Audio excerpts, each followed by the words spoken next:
hasta los 20. Al contrario, doctor, los testículos siguen creciendo hasta los 35 años de edad o años más. Lo que pasa es que eso es algo, pues que nadie está pendiente ni nadie se los está midiendo, pero así está establecido.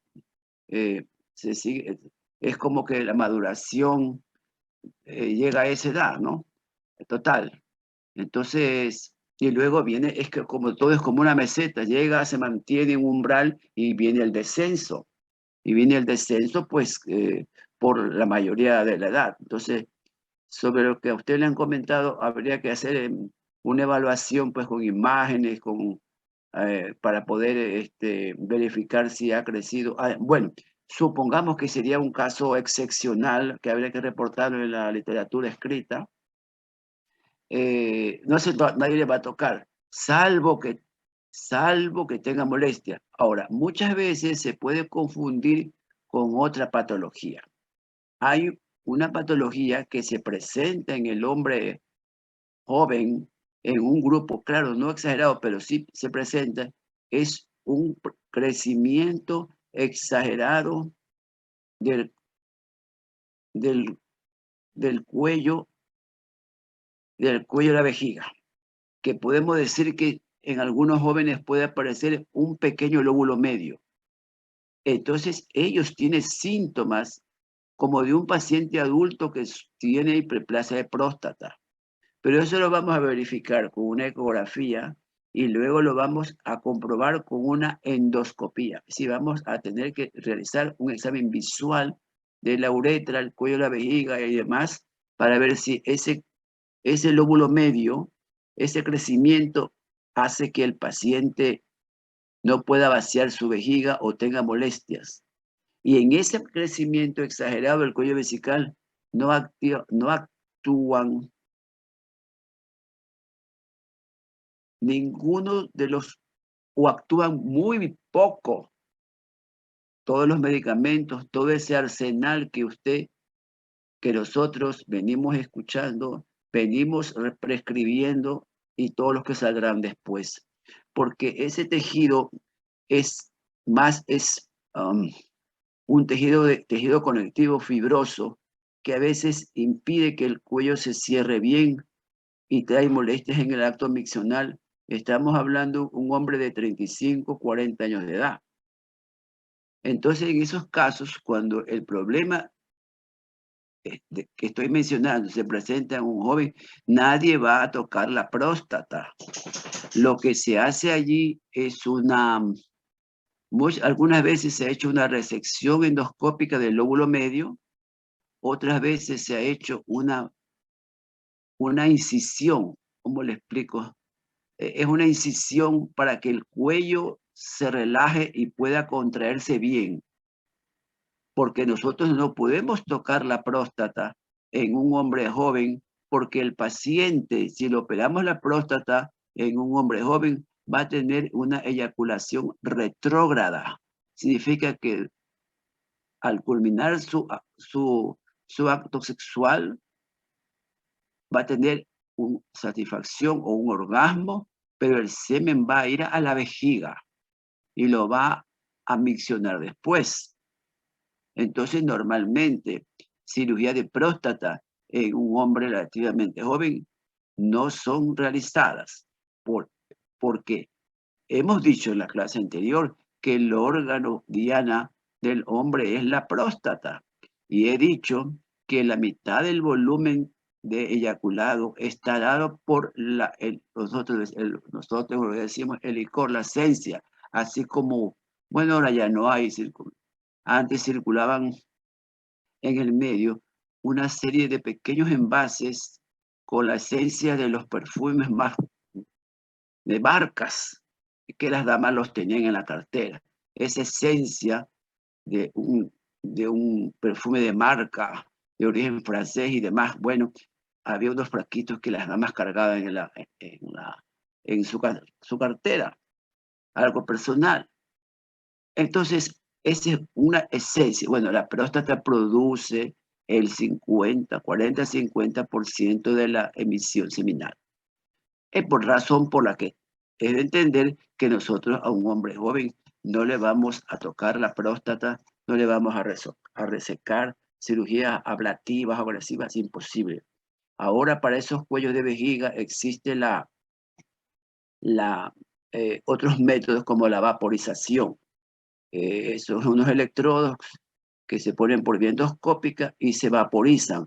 Al vaporizar, se va, como se dice, se va a derretir el tejido fibroso y queda libre ese cuello y el paciente va a tener, se le van a corregir las molestias urinarias, pero no va a afectarse si es que el paciente quiere tener familia, porque la emisión seminal va a ser normal.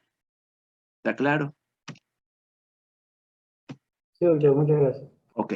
Entonces, recordar pues que el paciente cuando empieza a crecer la próstata puede tener molestias leves que conforme va pasando el tiempo se tornan un poco ya molestan mucho y se caracteriza porque el paciente tiene una fase de polaquiuria y se orina cada rato, tiene muchas veces urgencia, se levanta por la noche a orinar. Como he dicho, todo varón conoce su chorro miccional, paciente a veces busca y dice, doctor, yo orino finito y tengo que pujar. El paciente tiene una obstrucción en la salida de la orina. Entonces el paciente está teniendo ya síntomas que van a alterar su calidad miccional y también van a alterar su calidad de vida. Otros llegan al extremo de que a ver, en una época, en una fase de la enfermedad, la vejiga la vejiga forza involuntariamente, ella comienza a trabajar porque ella quiere vencer la presión de la uretra para vaciarse. El paciente no siente nada, pero la vejiga está trabajando exageradamente y usted va a escuchar quizás o va a leer en algún momento en un informe que dice vejiga trabeculada, vejiga paredes gruesas, otros dicen vejiga de lucha. Y significa que la vejiga forza para contraerse y botar la orina, porque hemos dicho y seguiremos diciendo que normalmente no hay residuo postmiccional. Entonces, ese trabajo de la vejiga puede soportarlo 5 años, 6 años. Peor si no ha tomado medicamento, que ayude un poco a relajar el cuello de la vejiga y permita salida de orina. Llega un momento que va a haber una fase descompensada. ¿Cuál es la fase descompensada? La vejiga pierde su tono. Todo músculo tiene su tono. Llega un momento en que la vejiga se cansa y dice, bueno, hasta aquí llego yo. Ya no trabaja. Y el detrusor, es decir, el músculo de la vejiga empieza a distenderse.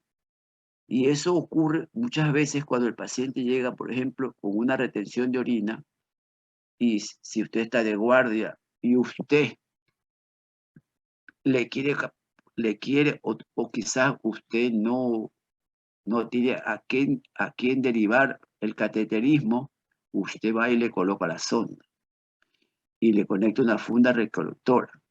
Y al rato menos, ya en 15 minutos tiene 1000 de orina en la funda, 1000 de líquido. Eso no es una capacidad normal, doctor. Nadie anda caminando habitualmente con una vejiga llena con 1 litro de orina. Ese paciente está en una fase de atonía vesical. En el lenguaje de urología decimos asistolia, relacionando a la contracción del corazón, dice asistolia, sí, sin contracción.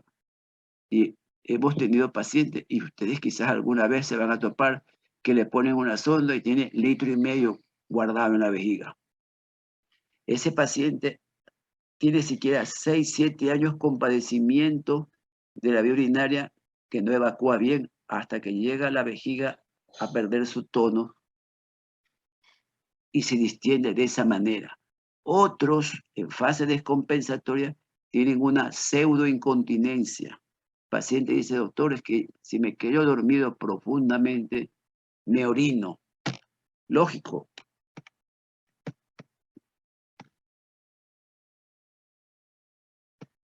Una cosa es la vigilia, otra cosa es el reposo y el relax del sueño. Entonces, si está relajado y dormido, no puede haber control esfinteriano. Y como la vejiga está siempre con mucha orina, se relaja el cuello de la vejiga y se orina. Entonces, unos pasan a usar protectores o pañales para no mojar su cama. Todo eso sucede con los pacientes en nuestro medio.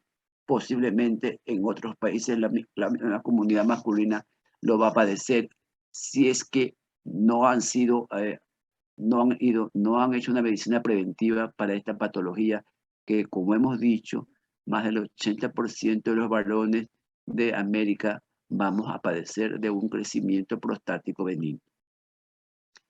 Entonces, que debe quedar claro que hay diferentes fases de presentación, que no todos los síntomas que presenta el varón son cáncer de próstata.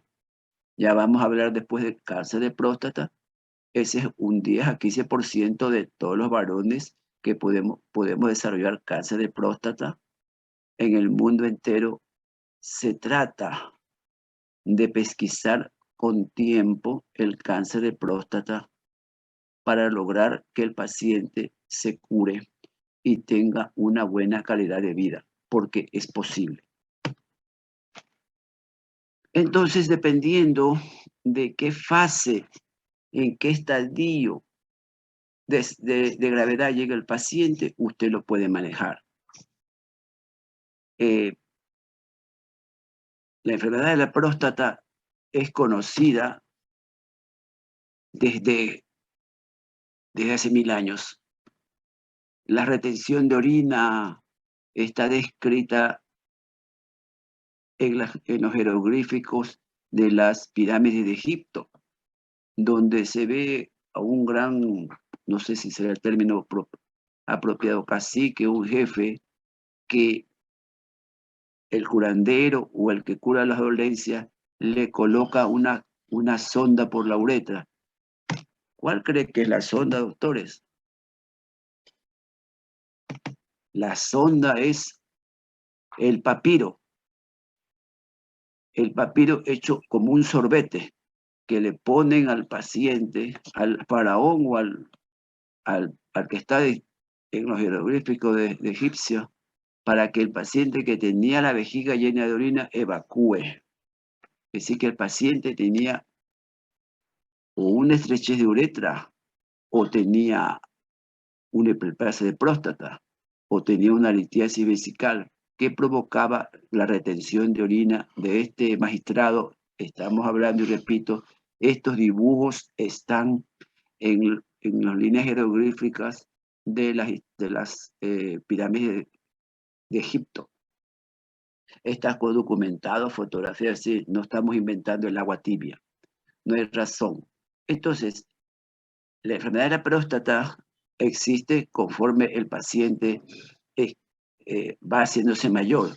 También ustedes deben entender que el ser humano actualmente en el mundo entero, no vamos a hablar de estadísticas, de números, pero sí tenemos que tener claro que el ser humano ahora vive más tiempo, tiene mayor sobrevivencia, entonces llega a ser octogenario, nonagenarios, y esos pacientes ya a muchos a esa edad recién les empieza a molestar, a tener molestias por un crecimiento de próstata, pero en hace muchas decenas de años el paciente no vivían no, siempre el ser humano fallecía más joven. Ahora la medicina, todo lo que se ha evolucionado en beneficio a la salud del ser humano, hace que nosotros podamos vivir muchos años más. Y lógico está que también depende de muchos factores genéticos, de muchas cosas como la alimentación, la medicina preventiva, las actividades laborables, toda una serie de factores que ustedes quizás saben más que yo, para que el paciente logre tener un envejecimiento lento y saludable y fallezca, pues, como es normal la naturaleza, tenemos que partir, pues algunos morirán a los 85, a los 90 años, y hablamos de más edad también, ¿no? Y eso va a seguir así, va a seguir siendo así, doctores, va a seguir siendo así. Entonces, dependiendo a la edad, dependiendo de los síntomas que presentan, ustedes van a someter al paciente a un tratamiento. Mientras más temprano se inicie un tratamiento, el crecimiento será más lento y las molestias aparecerán más tarde conforme la persona va aumentando en años. Pero como también les repito, no hay ningún tratamiento que haga desaparecer la glándula prostática en el varón. Ella nació con nosotros, va a crecer, algunos antes más que otros, pero ella va a estar allí porque hemos dicho que cumple algunas funciones. Entonces, ella puede enfermarse puede enfermarse y usted tiene que manejar al paciente de una manera u otra. Entonces, hay un tratamiento farmacológico que se usa en el medio y en el mundo entero. A ver, se reconocen unas plantas medicinales que, un ejemplo que se llama saupalmeto, que todavía aquí también venden venden en farmacias, venden en productos, en servicios de productos naturales, aquí y en el mundo entero. Ustedes están en libertad de prescribir lo que usted cree conveniente. Pero ya se ha estudiado desde hace unos años y se sigue, como dije, estudiando y evaluando la próstata, que en la próstata está compuesta por tejido glandular, tejido conectivo, y que, como dije al inicio de la otra clase, la próstata depende del influjo hormonal. Ella recibe la testosterona con una enzima portadora que le va llevando nutrientes a la glándula. Ella es contenta con la hormona testosterona. Ella se mantiene bonita y toda saludable para beneficio nuestro. Pero llega un momento que es posible que le falte la hormona masculina. Entonces ella se engorda y comienza a... Disculpe que use este término, es para que ustedes me entiendan. Comienza a crecer, y porque está ubicada a la salida del cuello de la vejiga, porque es parte de la uretra posterior masculina, entonces ya va a empezar a molestar la salida de la orina. Va a haber aumento de presión en esa uretra y la orina no va a salir como lo ha hecho siempre durante el resto, desde que ya es persona normal y tiene su educación en la micción. Entonces ahí empieza el problema. Y se ha comprobado que existen, conforme la próstata va madurando, se van a desarrollar unos receptores que tienen que ser bloqueados para que la glándula se contraiga. Entonces existen medicamentos que van a actuar sobre la glándula prostática y existen medicamentos que van a inhibir que le llegue determinado influjo hormonal. De esa manera se bloquea el desarrollo exagerado de la próstata. Entonces en el mercado existen algunos medicamentos. Lo importante es que lo importante de la medicación oral para el crecimiento de la próstata es la constancia del medicamento. Todos actúan de una manera u otra en beneficio. Lo que ocurre que en nuestro medio está confundido y cree que la medicación Eso es porque el droguista le ha metido en la cabeza a la comunidad, en el cerebro, que va y consulta, viene el droguista porque el paciente no va al médico, no va donde ustedes, no va donde el peor al urólogo, ni sabe qué es el urólogo. Va al droguista y dice, tengo esta molestia, tómese esto. Ya el droguista, el visitador de la industria farmacéutica, ya le lavó el cerebro y también va a tener un estímulo económico para que le ayude a salir tal producto, que es lo último. Entonces el droguista dice, tómese esto, que usted tome si usted va a orinar, pero se cura. El paciente que está buscando una solución, pues le hace caso y comienza a tomar la medicación. Pero el droguista no le dice que tiene que, a ver, porque no sabe, porque no es médico, porque no tiene la parte académica, le dice, ya, después de unos 2, 3 días usted orina muy bien. Ningún medicamento actúa de esa manera. No es magia. No. El paciente tiene que tomar una medicación y al cabo dependiendo de la sustancia, después del 10º, 15º día, que comienza a haber una saturación, comienza a actuar progresivamente sobre las glándulas de la próstata, por ejemplo. Entonces, en el mercado existe, a ver, hace muchos años, 50 años quizás, en Norteamérica se trataba la hipertensión con un medicamento, que era la doxazocina, el nombre de la sustancia iba. Entonces, en esa época, el médico cardiólogo lo controlaba con un médico clínico. Entonces, el paciente refería que al tomar, se llamó Minipress la pastilla. Todavía existen, sé que existe todavía en Norteamérica, porque va bien para la presión. Se tomaba Minipress, un adulto, hombre o adulto, y él tomaba la pastilla Minipress y empezaba a orinar mejor. Entonces, qué coincidencia que los pacientes que tomaban el Minipress, lo de oxazocina, mejoraban el flujo urinario. Entonces, se pusieron a investigar los laboratorios y se comprobó que la sustancia, el Minipress, actuaba sobre unos bloqueadores, unas sustancias que están en la glándula prostática. Entonces, si actúa sobre esos bloqueadores, se reduce de tamaño la glándula y entonces va a favorecer para que salga el flujo urinario. Y listo.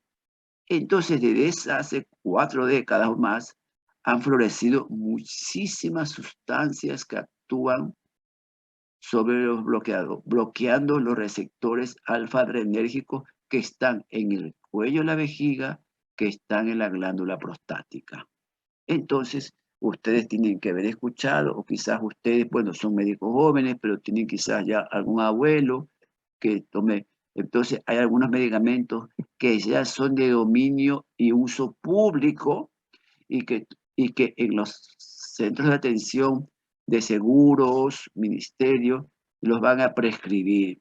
Entonces, el que está de moda desde hace unos 15 años es un medicamento que se llama tansulosina, que todo el mundo, el droguista se lo prescribe. Entonces, la tansulosina es un bloqueador que actúa sobre los receptores que están allí en la glándula prostática, haciendo que se achique, se retraiga la glándula que ha aumentado de tamaño y está crecida. Entonces, de esa manera se controla el crecimiento, pero el control es porque es mantener la toma del medicamento todos los días. El paciente se le prescribe que tome por la noche porque en trabajos, grandes trabajos, se comprobó que puede causar un poco de mareo, de vértigo en algunos pacientes. Entonces, se le dice al paciente que debe tomar por la noche para que esa sensación no se presente porque está en el reposo y no se preocupe o no se ofusque o diga que le va a pasar o porque un paciente conduce de noche, entonces tiene que cambiar el ritmo de la ingesta. Esos son detalles pues ya de la prescripción médica y del oficio que tenga la persona. Pero en forma general, hay algunos medicamentos, la doxazocina, la alfuzoxina, de hace unos 3 o 4 años salieron del mercado algunos medicamentos porque algunas industrias farmacéuticas salieron del país por la serie de aranceles, los aranceles, ¿no?, que se impusieron a los fármacos que ingresaban de afuera. Entonces, han logrado aquí alguna medicación sobrevivir y entonces se prescribe lo que hay en el mercado y sirve pues para controlar el crecimiento de la próstata cuando ha llegado a tener un volumen de, a ver, hemos dicho que la próstata puede tener de 15 a 20 gramos, pero si el paciente llega a tener un volumen de 35, 40 gramos, y depende cómo ha estado creciendo, va a tener molestias urinarias. Entonces, ahí se usa este tipo de medicamentos tratando de que se mantenga y no siga aumentando de tamaño. Y el medicamento lo tiene que tomar constantemente. Muchos toman 1 año, 2 años, 3 años, 4 años, doctores. Y el paciente se mantiene bien. Ahora, también este esquema terapéutico es porque el crecimiento surge cuando el ser humano, el varón, muchas veces está en una fase de actividad laboral de mucha producción. ¿Sí me explico? Dependiendo del oficio, dependiendo de su actividad laboral, unos son ejecutivos, son banqueros, son profesores. Entonces, si tienen molestias y piensan, o alguien le va a decir, tiene que operarse, tiene que hacer una pausa, porque no siempre vamos al quirófano como a nuestra cama. Entonces se altera todo y dice, no, yo me mantengo con medicación hasta ver cómo voy, porque yo no puedo hacer la pausa, porque quizás están en una edad de mayor producción, están en una fase que tienen mucha actividad, porque así es el ritmo normal de la vida ahora en el mundo. Entonces, aplazan cualquier posible intervención cuando vengan después unos años. De esa manera el paciente se mantiene estable, pero muchos toman la medicación cuando, a ver, inician un tratamiento, ya se sienten bien, orinan mejor, no se levantan de noche para orinar, ya suspenden, ya estoy bien. Lógico, durante unos meses va a estar bien, pero como ya no hay el influjo farmacológico en la glándula, ella otra vez dice, bueno, yo me vuelvo a hinchar, yo vuelvo a crecer y vuelve la molestia. Entonces ya no, el paciente dice, este medicamento no me sirve, a mí no me echa bien, o le consulta al compadre o al cuñado o al amigo, y va donde otro médico y le dice, no, no tomes, que eso ya no sirve, entonces le prescribe otra medicación. Y así pasa mucho tiempo, doctor, en los pacientes, hasta que llega un momento en que la glándula, eso es lo que ocurre también en los esquemas terapéuticos. Claro, más ocurre cuando usted maneja un cuadro infeccioso, que la bacteria coge resistencia y así usted le prescriba y le ponga intravenosa una medicación y nada, el paciente no mejora. Entonces, peor si llega en un estado séptico, entonces usted va a escuchar en los hospitales, van a escuchar el término que el médico internista o el médico infectólogo le va a decir, hay que rotar el antibiótico, porque la bacteria no se va, no la podemos eliminar con el uso de determinado antibiótico que ya ha tomado, que ya la bacteria lo identifica, entonces se le da otro antibiótico. Y sobre esto puedo comentar a la fecha. Ahora se hacen unos estudios de que se quiere volver al uso de antibióticos de primera generación, porque la bacteria, por ejemplo, la Escherichia coli, no identifica a los antibióticos del pasado, porque en su carga genética la bacteria no tiene mucha memoria.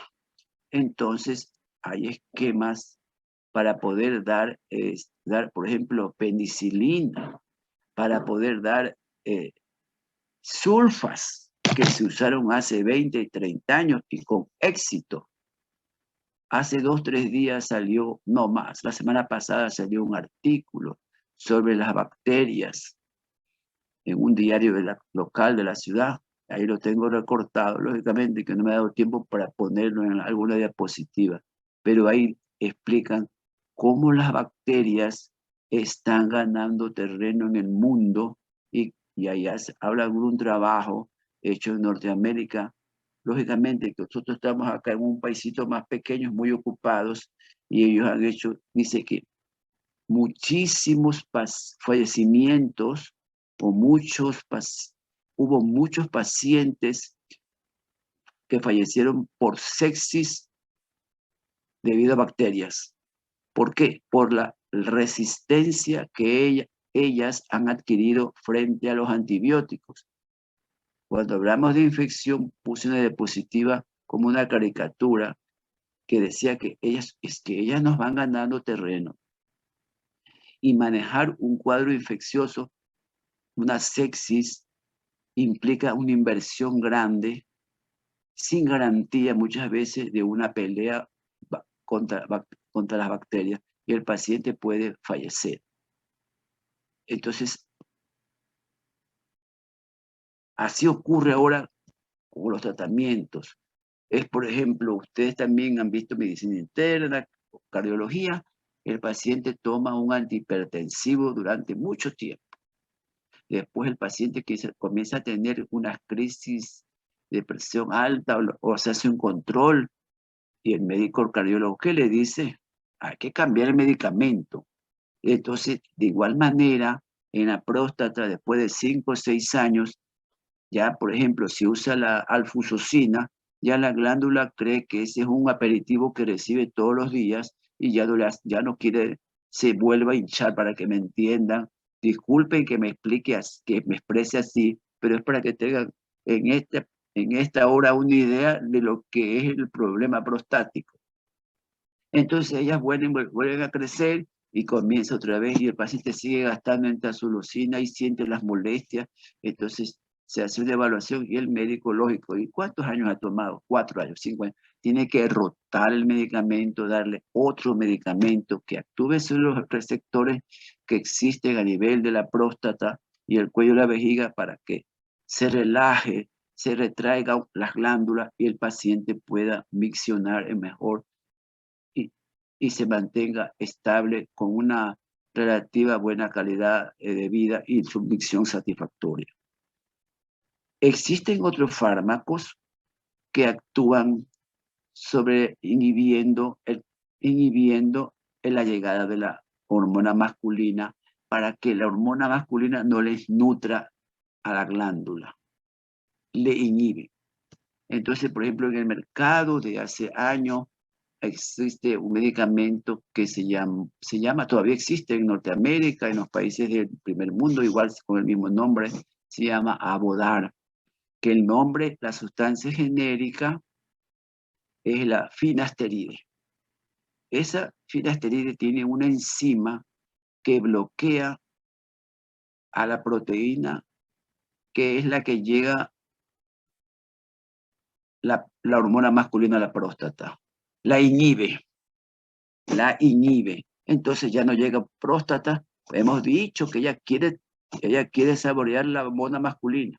Se la detenemos para que ella no siga creciendo, ella no siga hermosa, sino que se vaya pues calmando, se vaya reduciendo.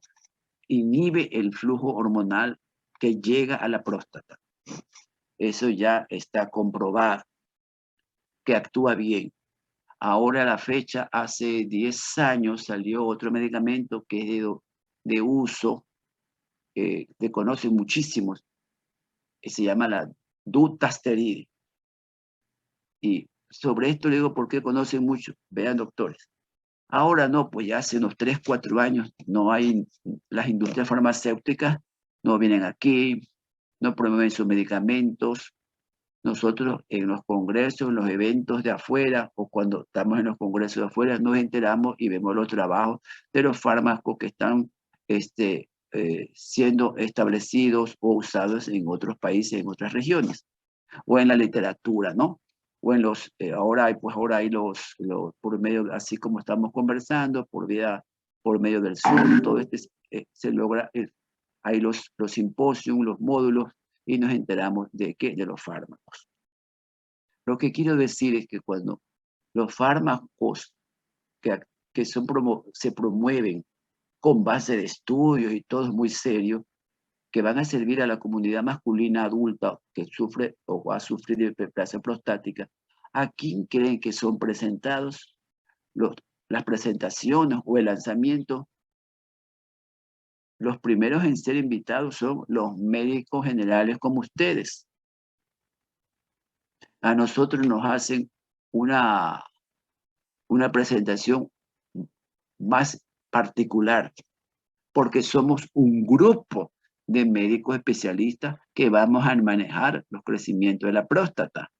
Pero también, como deben ustedes comprender, ustedes y toda la comunidad de todos los hospitales, centros médicos, van a recibir la consulta de los pacientes con problemas urinarios por la próstata. Entonces, quienes conocen y manejan muchos fármacos que también nosotros manejamos son los médicos generales. Entonces, alguna vez en un evento invitan como a 1000 médicos. 1000 médicos. Ellos saben así como nosotros tenemos conocimiento de la dutasteride, pues en un evento invitan a 800 médicos en la capital, aquí y de todas partes, y lanzan el producto porque esos 800 médicos generales son los primeros en ser consultados con los síntomas urinarios que provoca el crecimiento prostático. Y ellos son los que los prescriben. Y nosotros, lógicamente, los vamos a prescribir cuando nos consulte algún paciente que tiene un problema de próstata. Porque la comunidad aquí y en el mundo entero, cuando tiene síntomas urinarios bajos, no consulta al urólogo. Vuelvo a repetir, no sabe qué es urólogo, no sabe nada. Va a buscar a su médico de confianza, a su médico de cabecera o al médico que le asignen por ejemplo, en el IES o el Ministerio de Salud Pública. Entonces, ustedes son los que deben conocer algo de esto que estamos conversando, porque a ustedes seguramente, cuando recién empiezan a hacer su ejercicio profesional, trabajar en algún dispensario o algún centro médico del Estado, donde usted tenga oportunidad laboral y verá pacientes algunos. No todo el mundo va a salir del egresado pronto y ya tendrá, bueno, si tiene dinero podrá su clínica, pero tiene que ir conociendo, ejerciendo poco a poco hasta definir qué actividad usted va a hacer a futuro. Eso es nuestra profesión, es como en una escalera, ¿no? Paso a paso va usted subiendo, va escalando, y también de acuerdo a sus sueños, sus ideales del ejercicio y su profesión. Pero, por ejemplo, usted va a hacer la medicatura rural. A alguno le tocará estar en un sitio porque no tiene padrino, o así es el sorteo, porque está soltero, etcétera, donde va a ponerse un dispensario del ministerio y verá 10 pacientes, 20 pacientes, depende de la provincia, la zona, el cantón y demás detalles que ya lo vivirán a su debido tiempo. Entonces van a ser consultados, por ejemplo, con estos síntomas en un adulto. Y ustedes tienen que tener una idea de cómo pueden ayudar, cómo pueden ustedes aliviar las molestias. Entonces volvemos a los fármacos que existen. Ahora, no todos los fármacos son la panacea, no todos los fármacos, no. Hay fármacos, por ejemplo, que ese del dutasteride, como estamos hablando que va a bloquear las hormonas, en algunos pacientes todavía se sigue haciendo estudios. En algunos pacientes puede provocar, lo que más hemos tenido en el medio es que dice, doctor, hasta la tonsulosina ha provocado, ese doctor, yo tengo 6 meses tomando esto. y el paciente tiene su vida sexual normal. Dice, doctor, yo vengo asustado y a veces viene con su compañera y la compañera con o sin razón, pues así en el medio, viene molesta porque dice que el señor ha tenido actividad sexual y el señor no ha tenido emisión seminal. Entonces la dama, no justifico ni critico, pero la dama dice, doctor, él está teniendo seguramente relaciones fuera de la casa. Y el señor dice que no es así. Entonces, ¿cuál es la complicación? Es el fármaco. El fármaco que produce que se inhiba la eyaculación. Acuérdense que el fármaco está actuando en la próstata. Entonces, todo depende de cada ser humano. En alguno le va a afectar así. Entonces, usted tiene que retirar ese medicamento y dar otro fármaco que no vaya a provocar este efecto colateral en un porcentaje de pacientes. Ustedes saben bien que cuando usted compra una cajita de un medicamento, adentro está una posología.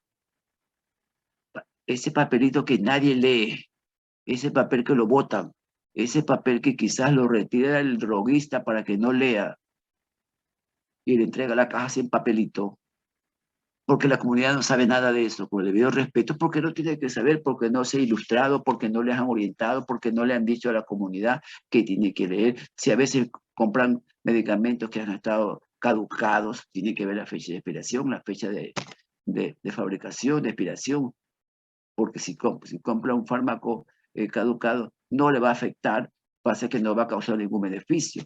Bueno, entonces la posología en letras pequeñitas dice que puede causar los efectos colaterales, y ahí está escrito. Pero como nadie lee y nadie aconseja, el paciente va a los 3 meses, a los 6 meses, preocupado porque ha tenido esta respuesta durante su actividad sexual. Entonces usted tiene que cambiar, o si no, bueno, ya es cuestión de cómo trabaja cada profesional, pero uno le advierte, ¿está atento a algún efecto colateral? Bueno, si va donde usted o usted lo controla cada 6 meses, cada año, el paciente va a llegar y va a decir, yo estoy bien, me mantengo bien con ese fármaco, siga, no tiene por qué cambiarlo, está bien, no a mejor, usted lo controla. Ahora, ya vamos a hablar cómo usted debe controlarlo. En caso contrario, el paciente lo va a ubicar, o si él va y le comenta a usted, me pasó esto, entonces tiene que cambiar el medicamento. Lo que pasa es que hay un inconveniente grande en el medio, cuando se prestan los servicios públicos. Nosotros no tenemos ese inconveniente a nivel del hospital donde yo laboro, pero cuando llega un paciente de otra institución, el paciente expresa, me vio un doctor en un dispensario X. Luego me dieron cita en el otro dispensario, al otro extremo de la ciudad. Luego me vio una doctora por acá, por los ceros. Y me han visto 5 médicos por el crecimiento de la próstata. El uno dice una cosa, el otro dice otra cosa, el otro le manda una cosa. Entonces, me parece que no debemos manejar a los pacientes así. Lógico, el paciente puede escoger o puede sentirse, no puede haber la empatía, pero a veces el paciente no manifiesta, pero en un porcentaje pequeño. Pero otro es porque, como se sacan las citas por teléfono, dice, hay un cupo de un urólogo por el 10, por allá que se llama la Valdivia al sur. Pero no, este de aquí no le toca, váyase al edificio jurado que queda acá por la orilla, acá al sur también. Entonces lo ve el médico de la Valdivia, lo ve el de acá, le manda una cosa, le manda otra cosa, o le prescribe lo mismo. El paciente no sabe, no puede, yo creo que muchos no se sienten satisfechos de ese tipo de atención porque no hay un médico que le haga un seguimiento. Lógicamente que algunos se pueden sentir inconforme y tiene derecho a buscar con quién lo atienda, ¿no? Pero a veces si depende de una institución, pues tiene que ir a donde lo están derivando. Ese es el problema de los tratamientos a largo plazo, doctor. Acá no. Si algunos se los controla en nuestro hospital, ellos van, sacan su cita, se los controla, vengan 6 meses, vengan 1 año, 2 años. Y nosotros, como he dicho en la otra clase, para el estudio de la próstata, usted tiene que hacer lo básico que hemos dicho, su examen de sangre, los marcadores tumorales que llamamos marcadores tumorales de la próstata, que es el antígeno específico de la próstata, el PSA total, PSA libre, se le pide siempre un cultivo. Lógico también que si el paciente le dice que es diabético, tiene que controlar, ver cómo está con la glicemia, la función renal, y le pide, cada año le puede pedir usted una ecografía. Eso yo siempre considero que la ecografía es un procedimiento que no va a empobrecer a nadie, que se lo puede hacer en buenas manos, hay una buena información, le dice que se haga la ecografía de la vejiga, la próstata y ver el residuo urinario para ver cuánto se queda. Entonces de esa manera usted lo va controlando. Si no hay residuo mayor, si el paciente se siente bien, que siga con el medicamento, que siga haciendo su vida normal por un buen tiempo, porque no se va a descompensar. Lógicamente que llegará un momento que el fármaco ya no actúe después de 4 o 5 años y comenzará a crecer, o si no el paciente, otro grupo de pacientes dice, yo estoy bien, yo ya no tomo, porque también pues estas inconvenientes de salud se comentan con su entorno familiar, con el hermano, con el compadre, con el primo, que le dice, yo estoy mejor, tómate esto, y el paciente decide cambiar por lo que el compadre le dijo, que va bien, y así una serie de cuestiones de índole propio de la región o de la comunidad que vive aquí. Entonces, se alteran los esquemas terapéuticos pero como estoy expresando, el paciente debe buscar la solución, mejor la solución que le haga sentir bien y también puede buscar opinión con otro profesional. Tiene su libertad. Nadie tiene por qué ir obligado a un médico, más aún si no hay la suficiente empatía, porque así es. No todo el mundo puede caerse bien entre todo el mundo, porque así no sería mundo. Entonces, uno tiene que comprender que el paciente busca su mejor solución. Pero a veces el suspender, por ejemplo, un fármaco o cambiarlo, pasa el tiempo y el paciente dice, tengo esto, digo, pero usted estaba bien con la otra medicación. Sí, dice, pero ya, ahora ya le creció, vuelve a tomar esto, o algunos extremos ya llegan y dice, usted no va a mejorar con muchas cosas. ¿Por qué? Hay la fase de descompensación de acuerdo al volumen, y si crece va a haber retención de orina. ¿Cuándo se presenta mayor caso de retención de orina? Hace años hicimos un trabajo y se comprobó que en nuestro hospital todos los días del año hubo retención urinaria completa por crecimiento prostático benigno. Quiere decir que había 365 retenciones de orina mínimo en un año, doctores. Mínimo en un año. Así que un paciente mínimo iba a la emergencia del hospital de Bernaza obstruido. Y el 80% de las retenciones fueron adultos con crecimiento prostático. Las fechas, pues todo cuando es fiesta, pues, doctores. Y usted dirá, ¿por qué? Porque se ingiere alcohol.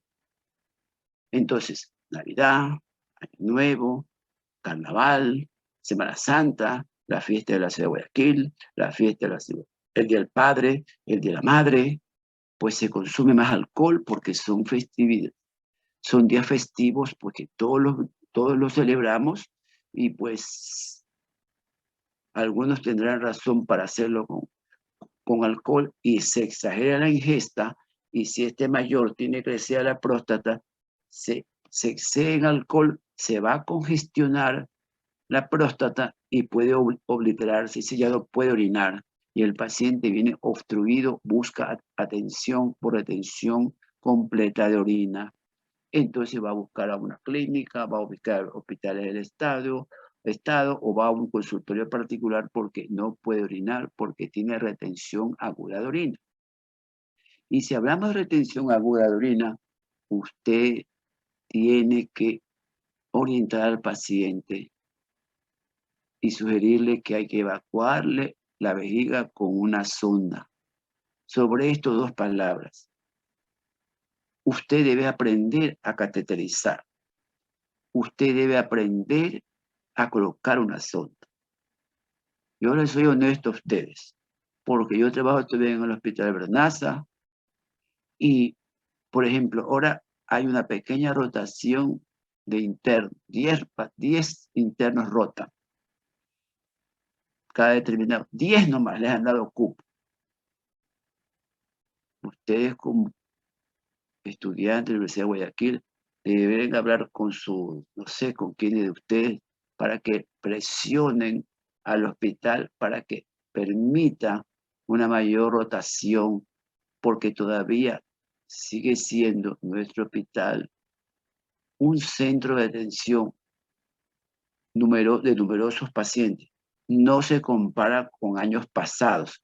Es el 30% de volumen humano que nos consulta por muchísimas cosas, peor en estos 2 años más. Lo que quiero decirles y les sugiero que usted debe aprender a cateterizar. ¿Qué es lo que hemos vivido muchas veces?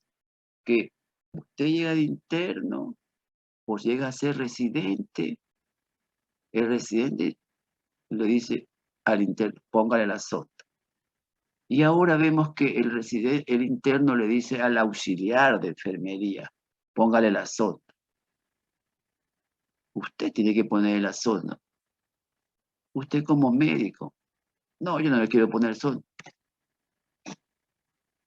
Colocar una sonda, hay que saberlo hacer. Y lo primero que usted tiene que recordar que la uretra, tanto femenina como masculina, es sumamente vascularizada. ¿Por qué? Porque es mucosa.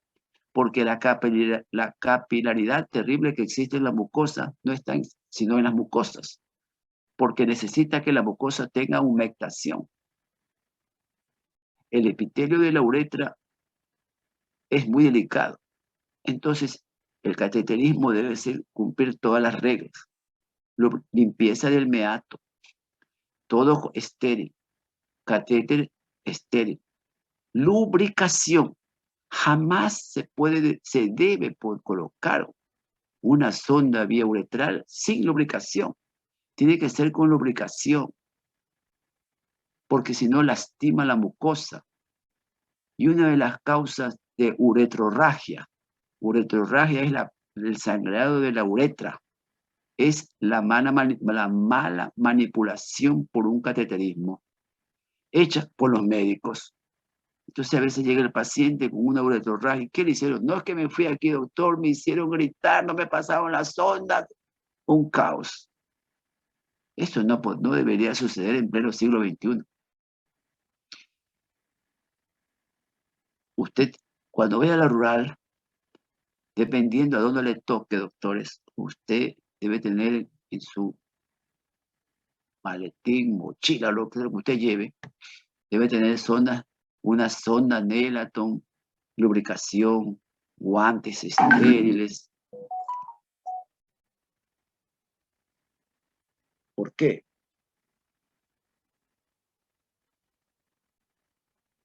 Porque a veces hay sitios donde usted no va a tener nada a la mano. No hay ni droguería en alguna población.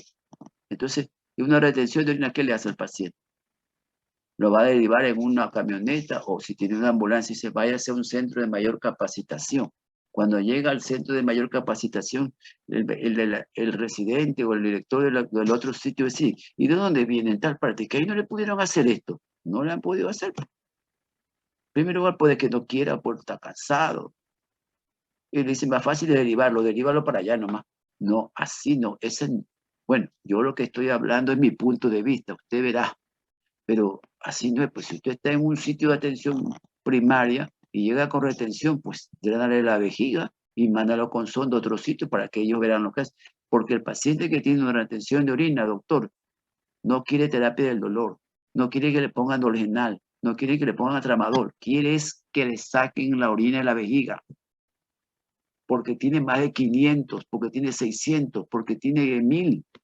Entonces lo que usted lo que tiene que hacer es ¿cómo es? Un drenaje, tiene que colocarle un catéter para que el paciente fluya la orina. Y yo siempre les sugiero a ustedes, no le coloquen, no le vacíen solamente la vejiga, déjenlo con una sonda permanente. La sonda permanente es importante. Ahí lo tienen con 3, 4 días, 5 días con sonda para que se desinflame, se descongestione el cuello, la vejiga, el haber estado obstruida. Porque muchas veces usted le drena la vejiga y lo manda sin sonda. A ver, va donde usted a las 8 de la noche y se va a la casa con vejiga vacía. De madrugada se vuelve a obstruir.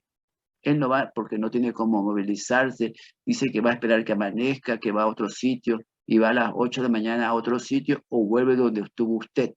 Pero usted ya salió de guardia, usted ya no lo recibe su compañero. Y entonces el paciente llega y dice, un doctor, si usted tiene quizás el nombre en su mandil, le va a decir, un doctor me vació la vejiga. Y entonces su compañero, que capaz usted lo conoce, si no lo conoce, lo acaba usted. Le va a decir, pero ¿por qué no le puso una sonda Foley que se mantenga así? Ahora sí su amigo dirá, no, tranquilo, yo te voy a poner otra vez la sonda y le va a poner una sonda para que se quede 4, 5, 6 días. Así debe ser manejada la retención aguda de orina. No debe solamente ser evacuada porque usted lo que está haciendo es cubrir la emergencia, pero usted no sabe por qué se obstruyó. En algunos casos, dependiendo de la edad, usted va a querer, si es un hombre más joven, por ejemplo, llega con retención de orina y no le pasa la sonda. Usted dirá, ¿qué pasó? ¿Por qué no pasa? Y el paciente dice, doctor, no, es que yo tuve un cólico. Entonces quiere decir que ese paciente tiene un cálculo enclavado en la uretra y no puede, solo puede orinar. ¿Cómo le va a hacer? ¿Qué le va a hacer? Porque no puede pasar la sonda. Tiene bloqueada la uretra con un cálculo. Eso es causa de una retención de orina. Pero está en juego la historia clínica, la edad del paciente. Pero si es un hombre añoso y hay la historia de que se pasó de copas, hizo la retención, entonces que se congestionó la próstata, el cuello de la vejiga y se obstruyó, entonces le debe colocar una sonda permanente y lo cita para su próxima guardia.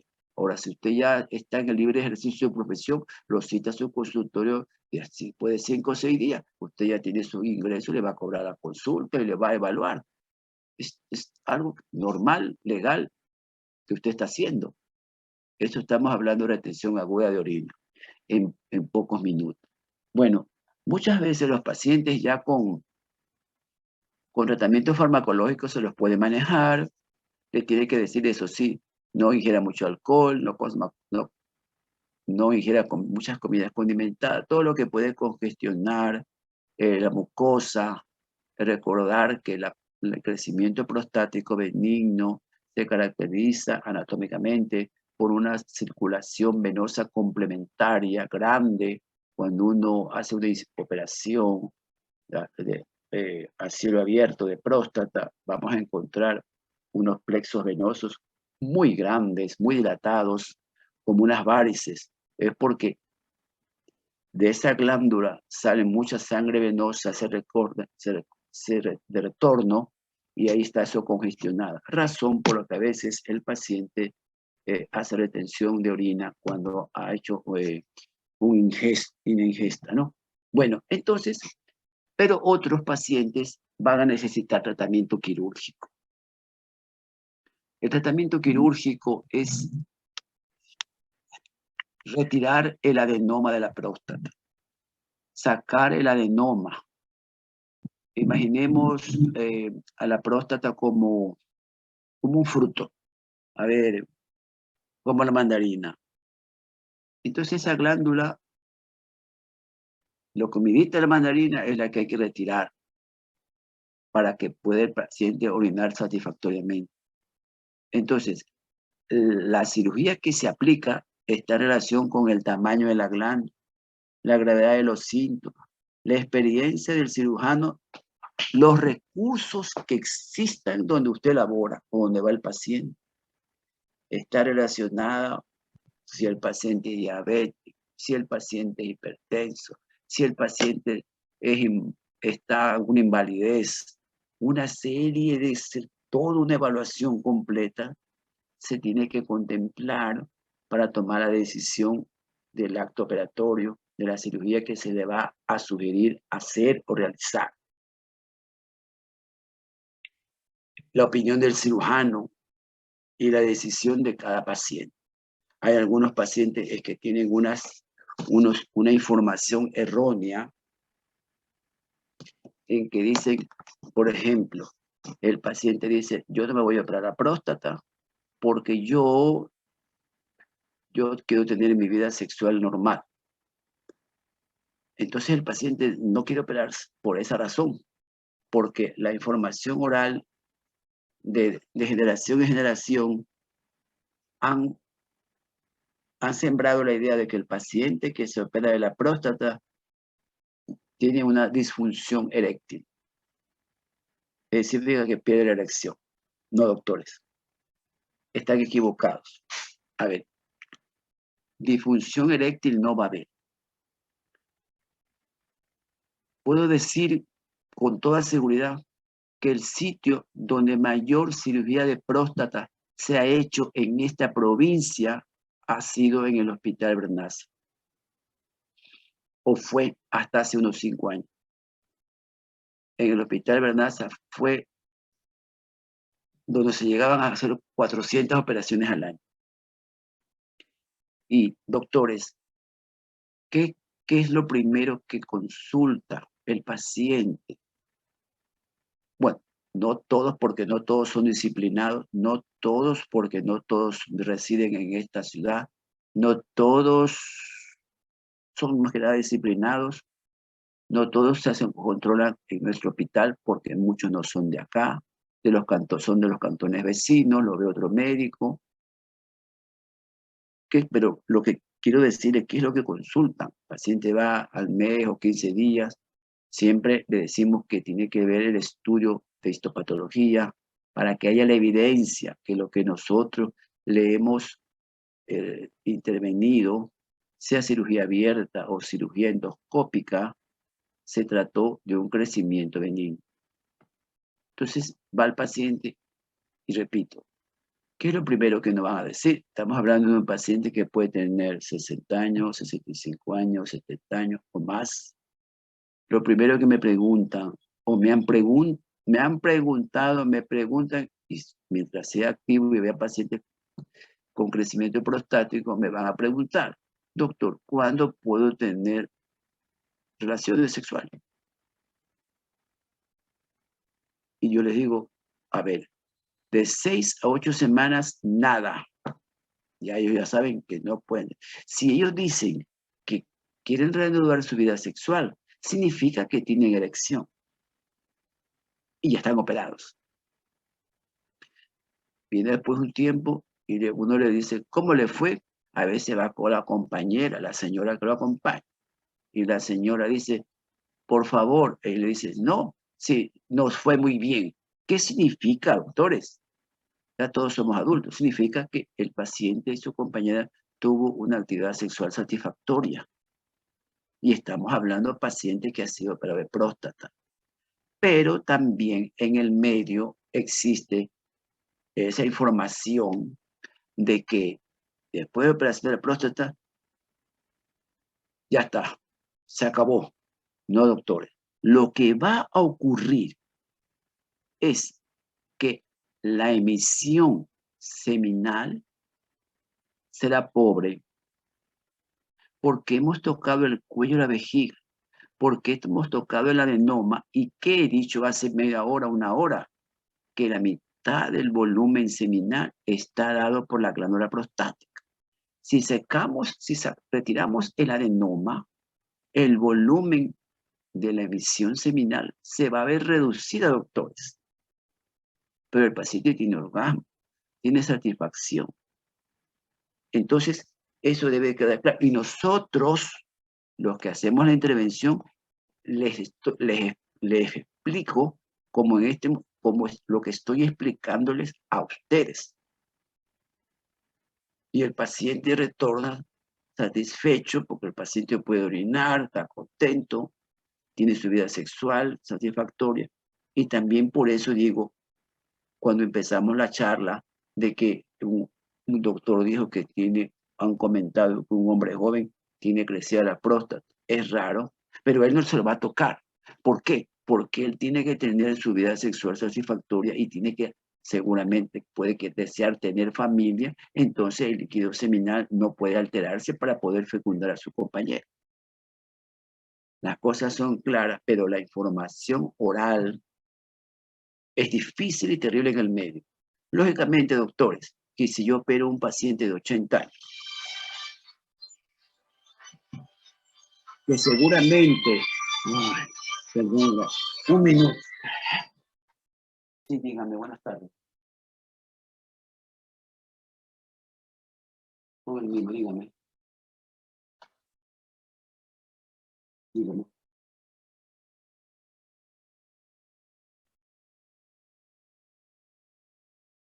Ya, a ver, señorita, bueno, es que no puede ser tan rápido el reporte del banco, pero ya está eso cancelado 4.50. Tengo un cheque. Ok. Entonces, el paciente, los pacientes, si yo opero un paciente de 80 años, lógicamente, doctor, es posible que el paciente tenga actividad sexual de 80 años. Pero el paciente de 80 años no va a tener el ritmo de actividad sexual que tienen los doctores, o aquí los pocos que están presentes. No va a tener el mismo ritmo.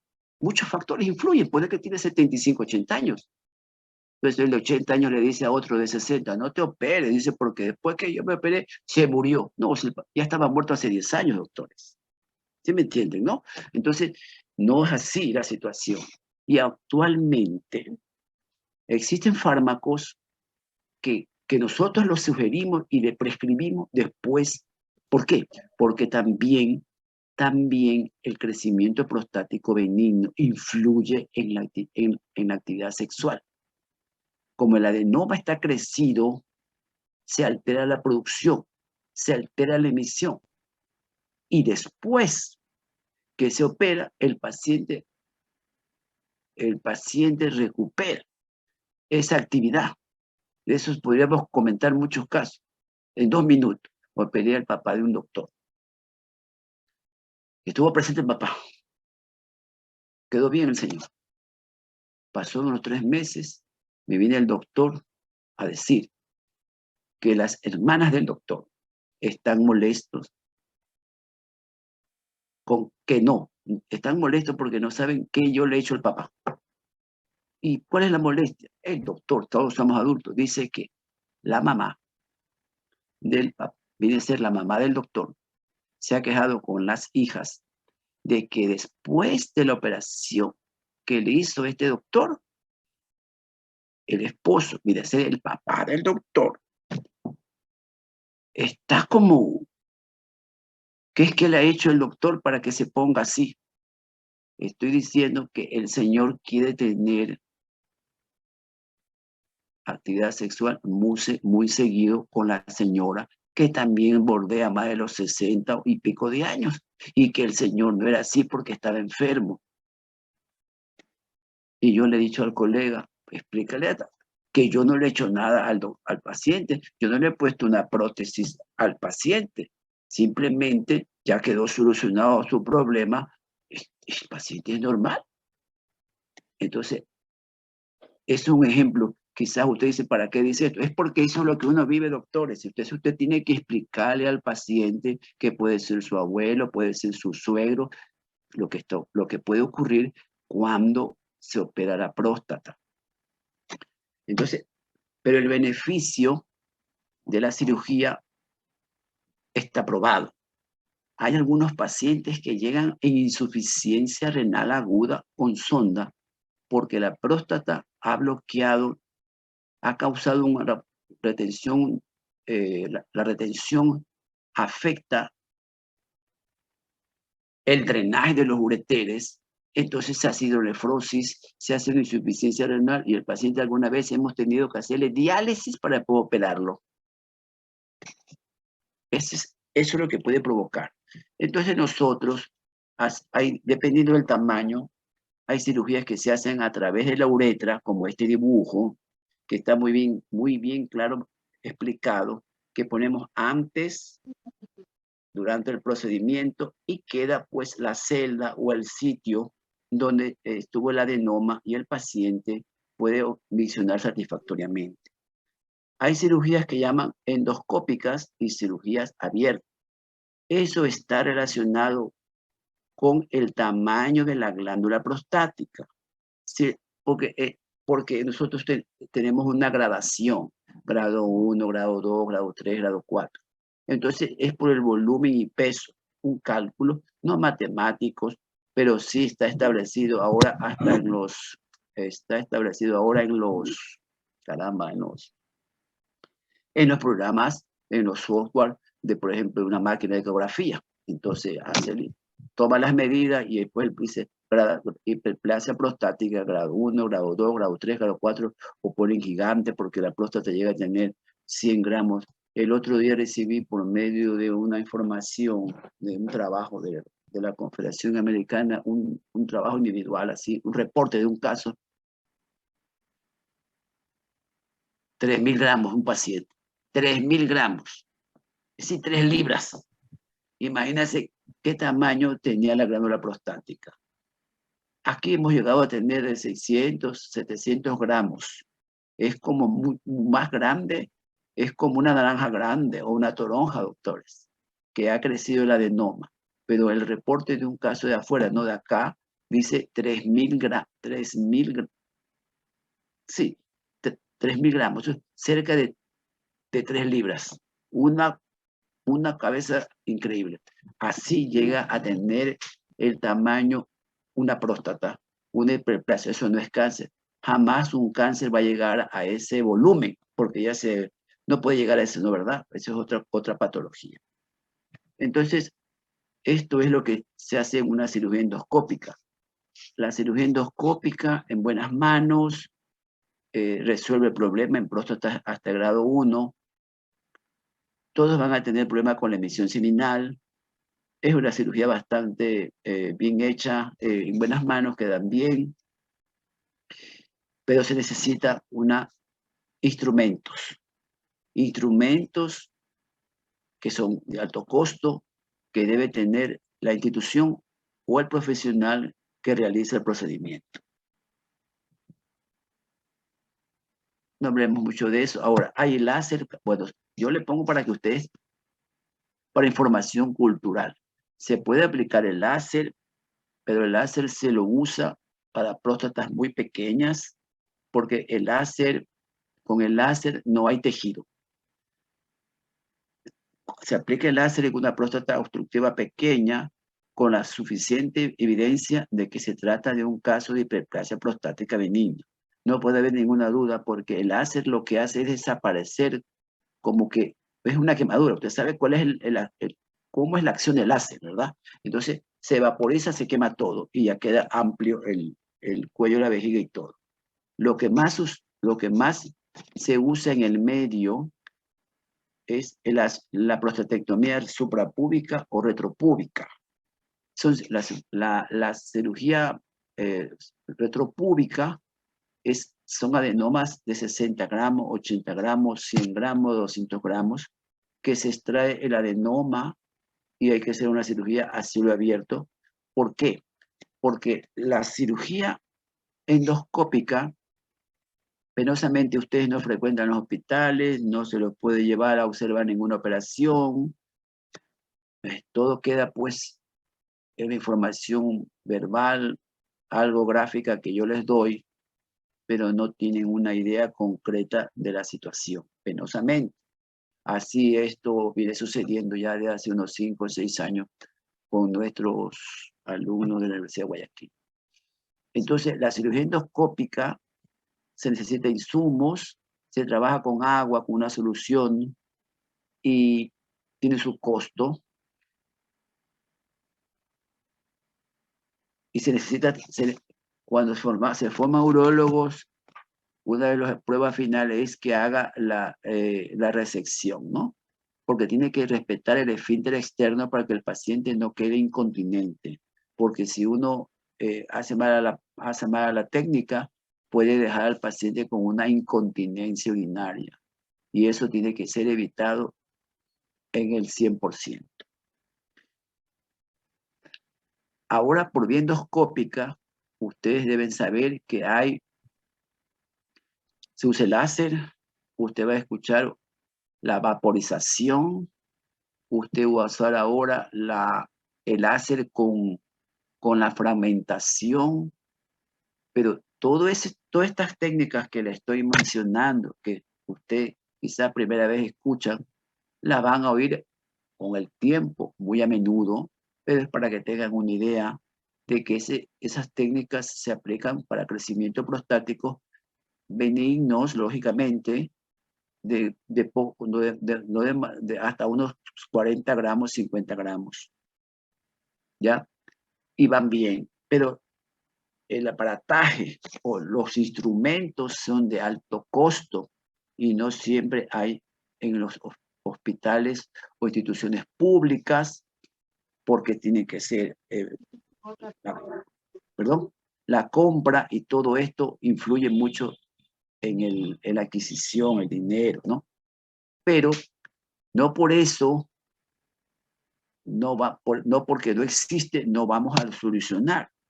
Entonces, muchas veces el urólogo que maneja a los pacientes va a tener que hacer el abordaje por cirugía abierta. Entonces, el urólogo, los que se capacitan como urólogos en nuestro medio, tienen que desarrollar la técnica de cirugía abierta. Usted dirá, sí, hay robótica. Por supuesto, doctor. Aquí todavía en Guayaquil no hay robot, pero en Quito hay un robot. En Cuenca ya han puesto un robot para hacer cirugía robótica. Esos son de alto costo, pero no toda la comunidad va a tener acceso a la aplicación de esa técnica. Con el tiempo es posible que se beneficie eso, la comunidad, cuando ya se abarate el aparato, cuando ya, una serie de factores. Pero siempre la cirugía, la solución definitiva para que el paciente vuelva a recuperar su acto misional satisfactoria, su vida urinaria, el tracto inferior en forma satisfactoria, con buena calidad de vida, es la cirugía cuando ya se ha descompensado y hay retención de orina, cuando hay pseudoincontinencia, cuando hay infecciones a repetición, cuando ya el medicamento ya no actúa, pues tiene que proponerles al paciente cirugía de la próstata y dependiendo del volumen de la glándula se aplicará la técnica respectiva. Unas serán endoscópicas, otras serán a cielo abierto. Si usted trabaja en un hospital no hay recursos, hasta que lo asigne a la cirugía endoscópica, que no quiero, que yo quiero que me haga la laparoscópica, entonces seguirá con sonda. Y ahí, antes de concluir, esto de la sonda, doctores. Solo aquí, digo yo, porque no he hablado con otras partes, pero no es así. Solo aquí tenemos a los pacientes con un sondaje crónico hasta que se operen. ¿Cómo es esto, doctores? Los pacientes llegan a la consulta externa o llegan derivados de otras instituciones para solucionar el problema del crecimiento prostático. Y uno le dice, ¿usted tiene sonda colocada? Sí. ¿Qué tiempo tiene? 2 años, doctor. Por favor. Sí, doctor. Tengo 2 años con sonda, me la cambian cada 15 días. Pero ¿por qué esperar? Ahora comprensible, trato de que hay que comprender. Ahora la excusa ha sido la pandemia. Entonces, ustedes no tienen idea la cantidad de pacientes que circulan en el medio esperando una solución quirúrgica con sonda colocada 2 años. 2 años. Yo le digo, ¿y usted intentó ya retirarse la sonda? Sí, doctor, ya 2 veces me la han sacado y duro unas horas y después me vuelvo a obstruir. Me tienen que volver a poner sonda. Usted dirá, no pasa nada. No, doctores. Felizmente al 100% no les pasa algo. Pero a un 30 o 40% sí les va a pasar. Usted dirá, ¿por qué, doctor? Es solo anatomía. Al paciente se le coloca la sonda. La tiene colgada ahí toda la vida, 2 años, mete y saca. Llega el turno y consigue hacerse la operación.